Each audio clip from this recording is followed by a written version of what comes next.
5 का 19।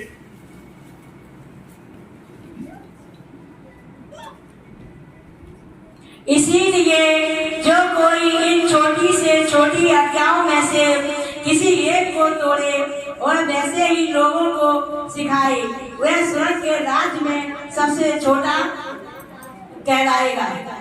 परंतु जो कोई उन आज्ञाओं का पालन करेगा और उन्हें सिखाएगा, वही स्वर्ग के राज्य में महान कहलाएगा। क्योंकि मैं तुमसे कहता हूँ कि यह तुम्हारी धार्मिकता। सब लोग ध्यान सुने। इसलिए ठीक है, ध्यान सुनिए। इसलिए जो कोई इन छोटी सी छोटी आज्ञाओं में से किसी एक को तोड़े, अब सुन रहे हैं ना, और वैसा ही लोगों को सिखाए, वह स्वर्ग के राज्य में सबसे छोटा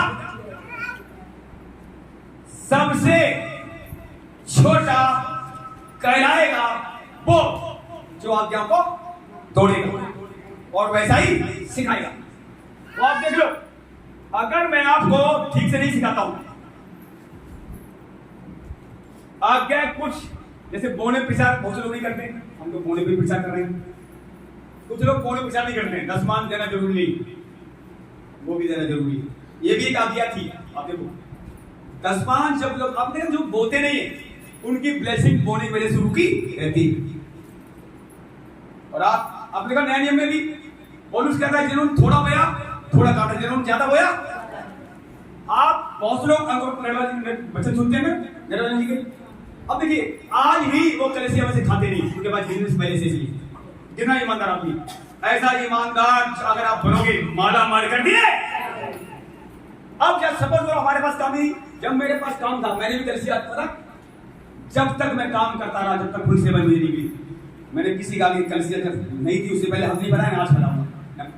देखिए, जब ईमानदार आदमी जो होगा, मेहनत करेगा, परिश्रम करेगा, किसी का आगे हाथ बनाने की जरूरत पड़ेगी। जब कलीसिया में देखिए बाइबल, आप ध्यान से सुनना, कल भी मैं वचन सुन रहा था सूरज पैमाने की, उद्धार सबके लिए, चाहे लगड़ा हुआ हो, किसी लायक ना हो, उसके लिए उद्धार है कि नहीं। उद्धार मतलब सब पा सकते हैं, स्वर्ग में सब जा सकते हैं, पर फास्टर सब बन सकते हैं, प्रॉफिट सब बन सकते हैं। उनको खुदा देखता है कि मेहनती है कि नहीं, ईमानदार है कि नहीं, तब कलीसिया मिलती है, ऐसे नहीं मिलती। तो मेरे प्रियो, बहुत जरूरी है अगर हम ईमानदार बनते हैं, खुदा के साथ चलते हैं। आज लोग अपने एक परिवार में नहीं चला पा रहे, गड़बड़ है सब जगह, क्योंकि शैतान ने गड़बड़ सब जगह कर दी। लेकिन उसी तो ठीक करने यीशु आया। हम क्यों यीशु मसीह पास आए? ताकि हम सब ठीक ही रहे। तो हम यहां देखते हैं, एक छोटी छोटी आज्ञा कोई तोड़ता है, क्या लिखा हुआ है? स्वर्ग के राज्य में पहुंच तो जाएगा, पर सबसे छोटा। ये 32 में लेने क्या एक आज्ञा तो है। पढ़ो मरकुस 16 की 17 पढ़ो, जल्दी निकाल के। मरकुस 16 की 17 पढ़ो, क्या कह रहे हो? और अभी 10 साल हो गए लोग 32 में नहीं लिया, मैंने नहीं चाहते, तो क्या है? यीशु मसीह चलना नहीं चाहते तो 32 में लो, क्यों नहीं ले रहे हो? क्यों डर रहे हो? गलत नहीं है, गलत है। और 32वां में उसी का उद्धार होगा, परंतु जो विश्वास न करेगा वह दोषी ठहराया जाएगा।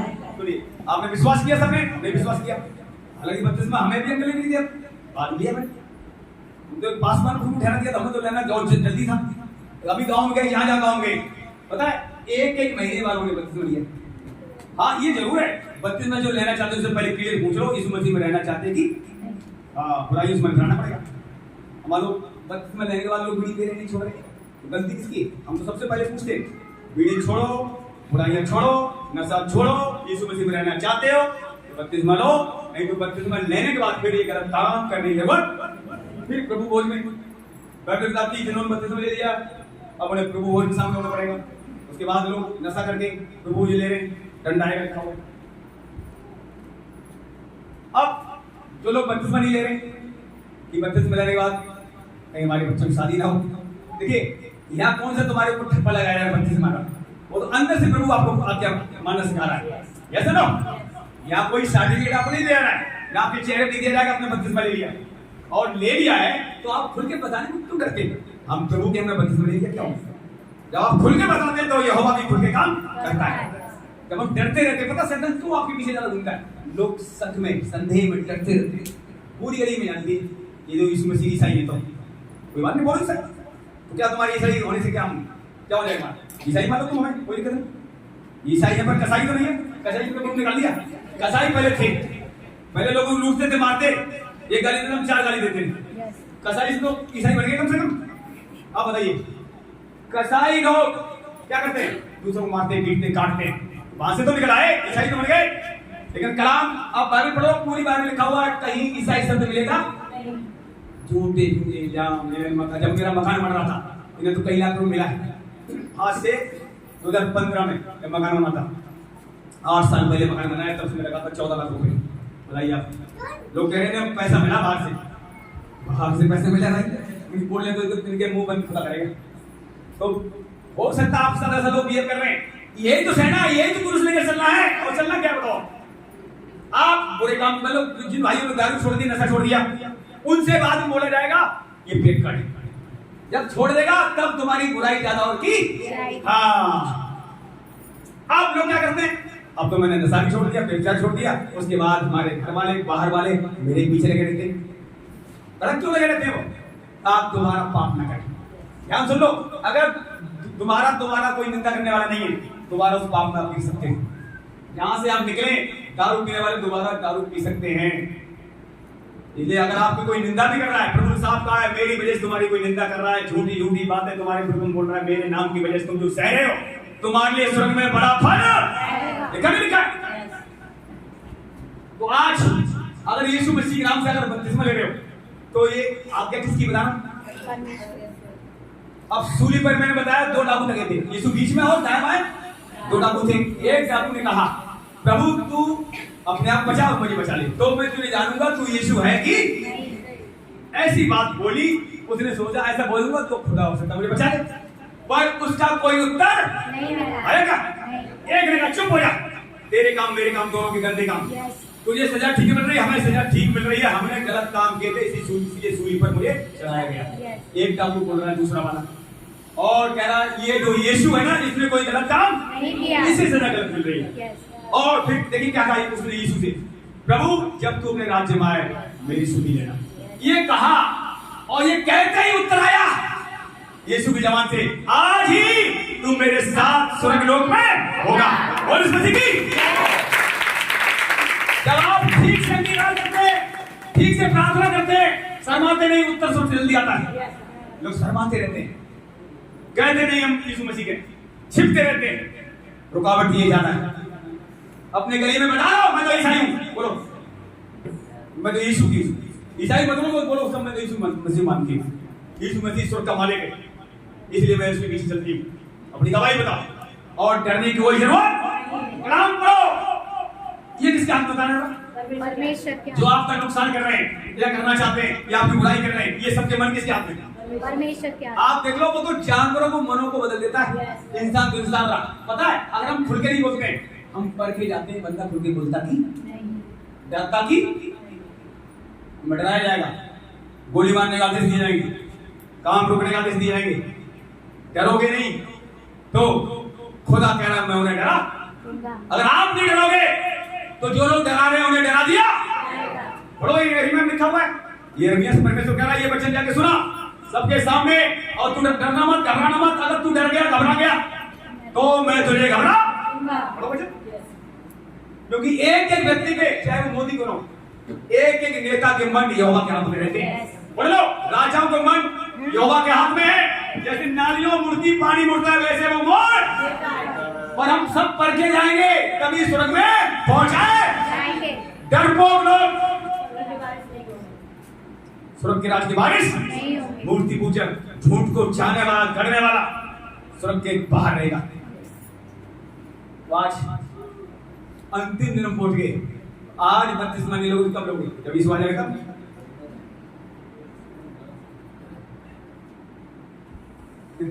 देखिए मैं फिर कह रहा हूं, वो तो यहाँ बपतिस्मा तो मिल भी रहा है, यूपी में सारी बंद हो गई। मैं पिछली बार वहां बोल के आया था बपतिस्मा ले लो जिसे लेना है, अगली बार उसका बपतिस्मा तो नाम ही मिला, वो बार हो रहा है। अभी सुल्तानपुर जाना था, वहां कलिसिया में एक का बपतिस्मा नहीं हुआ। अभी वो बिहार भी जाना था, वो बुला रहे हैं। लेकिन अब सुनिए ध्यान से, कल करे सो आज करे सो यीशु कब आएगा कोई पता नहीं है। यीशु से पूछा गया प्रभु कब आएगा, उसने कहा मुझे पता नहीं, मेरे बाप को पता है। यस। उसने कहा मुझे पता नहीं, मेरा बाप जानता है कब मैं आऊंगा, पर तुम्हें चिन्ह बता देता हूं, ये घटनाएं घटेंगी। लिखा हुआ है राजापट्टी, अस्लोन, यूक्रेन, जितने देश हैं अड़ोसी पड़ोसी इजराइल के, वो सब नाश कर दिए। और जब इजराइल बच जाए, पनप जाए, तब समझ लेना मेरा आना करीब है। इजराइल पनपे हुए 1948 ईस्वी में इजराइल की स्थापना दोबारा से देश बसा। 1800 वर्ष तक, 2000 साल तक समझ लो, इजराइल तबाह हो गया था। दोबारा अभी बसे हुए मात्र 48 को 50 को, देखिए 52 साल हो गए और 23 साल हो गए, 75 साल इजराइल को बसे हुए भी हुए। मात्र 75 साल में इतना खुदा ने उसे बनाया, अकेला देश कोई या 10 भी देश नहीं आ सकता। इतनी हिम्मत उसे दी है, इतना बुद्धि दिया, समझ दिया, इतना पैसा दिया, धन दिया, दौलत दिया इजराइल को, क्योंकि मूसा की प्रोफेसी, याकूब की प्रोफेसी इजराइल के लिए पूरी हुई। जब समुद्र तट पर उन्होंने खुदाई करी, पेट्रोल कुएं मिले, सोना चांदी मिला, हीरा मिला, बहुत लिखा हुआ है, वो सारी प्रोफेसी इजराइल में पूरी हो चुकी। अब कौन सा रह गया है? बस यीशु आने वाला है। कलीसिया का रैप्चर बहुत करीब है। गोग मगोग जातियां कब इकट्ठी होंगी पता है? जब यीशु उनसे लड़ेगा। अभी वो नहीं होगा पूरा, पहले ये होगा, रैप्चर का समय चल रहा है। बताइए आप। यस। अब जिन्होंने बपतिस्मा नहीं लिया, क्या लिखा हुआ है? स्वर्ग में तो तुम भी चले जाओगे, लेकिन छोटे से छोटे बना दिए। और आगे बढ़े, क्या लिखा फिर आगे, जल्दी बढ़े। हाँ 17 से विश्वास करने वालों में ये चिन्ह होंगे। मानी मत्ती 5 की 19 पढ़ रहे थे, यहाँ मैं वापस।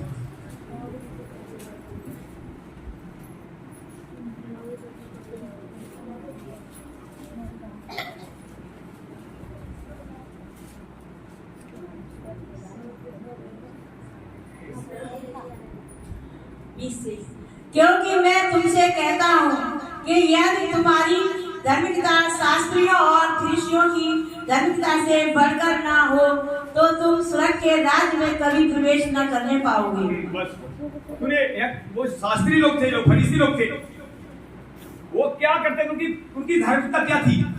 ऊपर से अच्छे कपड़े पहनना, नहाना धोना, बिना नहाए खाना खाते, बिना हाथ धोए खाना खाते, ऊपर से चमकते थे, बड़े बड़े कुर्ते पहनते थे और कहते थे मैं धर्मी हूं। तो ये देखो इसमें से क्या करें? अगर उन फरीसियों धार्मिक उनसे अगर तुम्हारी धार्मिकता बढ़कर ना हो, तो स्वर्ग के राज्य में आप भी जा सकते नहीं है। वो धर्मी तो बनते थे, पर ऊपर से अंदर से धर्मी नहीं थे। तब प्रभु ने बहुत सारी बातें सुनाई। तुम लोग लोटे को मांजते तो हो, ऊपर से मांजते हो, अंदर से साफ, अंदर गंद भरा हुआ है। क्या परमेश्वर ने अंदर वाला भाग नहीं बनाया? जब आप ऊपर अपनी सफाई करते, बढ़िया कपड़े पहनते, दाढ़ी से बनाते, और अंदर हृदय मन में गंद भरा हुआ, बुराई बड़ी, जलन बड़ी, उन्हें कौन खत्म करेगा? प्रभु कह रहा है उनको भी तो साफ कर। ठीक है, तूने ऊपर से साफ किया, लेकिन परमेश्वर को क्या कह रहा है? इस बच्ची अंदर से पहले लोटा मांझ, गाने का लोटा अंदर से मांझ, क्योंकि अंदर वाला भाग पानी पियो तो बाहर वाला भाग इस्तेमाल करते हो, अंदर वाला फिर भी बर्तन बाहर वाली चमकाते हैं, उनका साफ लोग करते। बहुत से लोग अंदर ज्यादा चमकाते हैं, क्योंकि खाना रोटी सब्जी उसमें बनती। अंदर सफाई ज्यादा होनी चाहिए, बाहर होनी चाहिए ज्यादा? अंदर। क्योंकि अंदर जो रोटी सब्जी बनाते हो, वो बर्तन अंदर ही बनती, बाहर नहीं बनती। तो इसलिए प्रभु का लोटा अंदर से पहले सफाई करते हैं।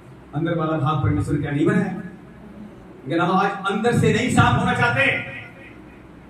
प्रभु ने उनसे कहा, ये लोग मेरी महिमा तो करते ओठ और जीभ से, पर इनके मन मुझसे दूर रहते हैं। मन मेरे पास है ही नहीं। गीत तो गा रहे हैं, मैं और कहीं भैया।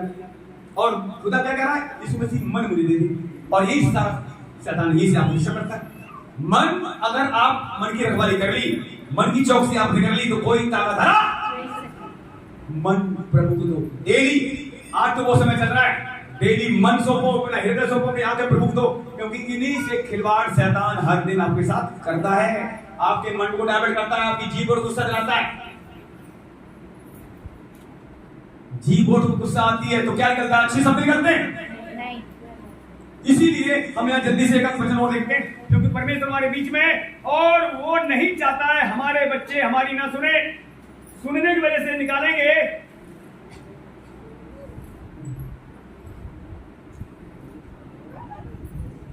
लूका मांगे, लूका निकालें 16 अध्याय।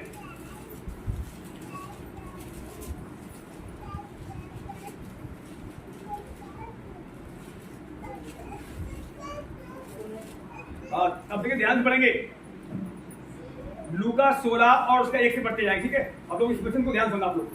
फिर उसने चेलों से भी कहा, किसी धनवान का एक भंडारी था और लोगों ने उसके सामने उस पर यह दोष लगाया कि वह तेरी सारी संपत्ति उड़ा देता है। अतः उसने उसे बुलाकर कहा, यह क्या है जो मैं तेरे विषय में सुन रहा हूँ? अपने भंडारीपन का लेखा दे, क्योंकि तू आगे वो भंडारी नहीं रह सकता। तब भंडारी सोचने लगा, अब मैं क्या करूं, क्योंकि मेरा स्वामी अब भंडारी का काम मुझसे छीन रहा है। मिट्टी तो मुझसे खोदी नहीं जाती और भीख मांगने में मुझे लज्जा आती है। मैं समझ गया कि क्या करूंगा, ताकि जब मैं भंडारी के काम से छुड़ाया जाऊं तो लोग मुझे अपने घरों में ले ले। तब उसने अपने स्वामी के देनदारों को एक एक करके बुलाया और पहले से पूछा, तुम पर मेरे स्वामी का कितना कर्ज है? उसने कहा, 100 मन तेल। तब उससे कहा, अपना खाता बही ले और बैठकर तुरंत 50 लिख दे। फिर उसने दूसरे से पूछा, तुझ पर कितना कर्ज है? उसने कहा, 100 मन गेहूं। तब उसने उससे कहा, अपना खाता वही ले 80 लिख दे। स्वामी ने फिर अधर्मी भंडारी को सराहा कि उसने चतुराई से काम किया है, क्योंकि इस संसार के लोग अपने समय के लोगों के साथ रीति व्यवहार में ज्योति के लोगों से अधिक चतुर हैं। और मैं तुमसे कहता हूँ कि अधर्म के धन से अपने लिए मित्र बना लो, ताकि जब वह जाता रहे तो वे तुम्हें अनंत निवासों में ले। जो थोड़े से थोड़े में सच्चा है वह बहुत में भी सच्चा है, और जो थोड़े से थोड़े में अधर्मी है वह बहुत में भी अधर्मी है। इसीलिए जब तुम अधर्म के धन में सच्चे न ठहरे तो सच्चा धन तुम्हें कौन सौंपेगा? और यह तुम पराये धन में सच्चे न ठहरे तो जो तुम्हारा है उसे कौन देगा? अब ध्यान सुनिए, यहाँ पर हम देखते हैं, यहाँ पर एक कौन है? भंडारी। और एक स्वामी ने उसे भंडारी क्या कर दिया? नियुक्त कर दिया। इसकी जिम्मेदारी तेरी, लेन देन तू करेगा हमारे घर का।